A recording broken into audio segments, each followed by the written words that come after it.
ఇప్పుడు కేవలం 7,999 up to 10 kgs వరకు బరువు తగ్గి అధిక బరువు నుంచి వచ్చే ప్రధాన సమస్యలను దూరం చేసుకోండి.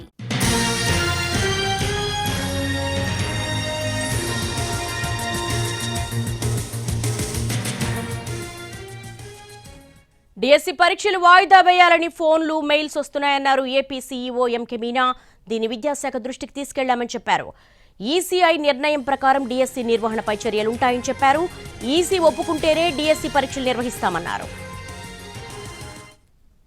ఎలక్షన్ కమిషన్ డైరెక్షన్స్ ప్రకారం స్టాచ్యుటరీ అథారిటీ ఏమైనా ఉంటే, స్టాచ్యుటరీ అథారిటీ అంటే యూపీఎస్సీ, ఎస్ఎస్సి, ఏపీపీఎస్సీ, వాళ్ళ సంబంధించి అపాయింట్మెంట్ ఎక్కడైనా ఉంటే అది కంటిన్యూ చేసుకోవచ్చు.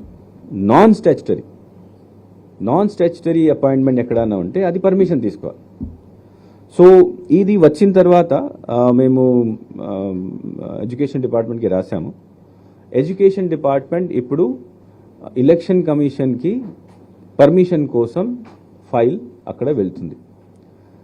వాళ్ళు అంతా ఎప్పుడు చేశారు, ఎందుకు చేస్తున్నారు, ఏం చేస్తారు, దాంట్లో ఎంతమంది పిల్లలు ఉన్నారు, జస్టిఫికేషన్ రాసేసి ఇప్పుడు నిన్న ఒక స్క్రీనింగ్ కమిటీ ఏర్పాటు చేశాం. సిఎస్ గారి is the chairman.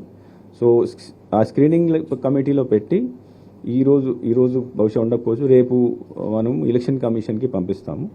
Election commission if they say yes మీరు చేయండి, then we will have this exam. But election commission if they advise that లేదు మీరు పోస్ట్పోన్ చేయండి, అప్పుడు పోస్ట్పోన్ చేస్తాం. Election commission director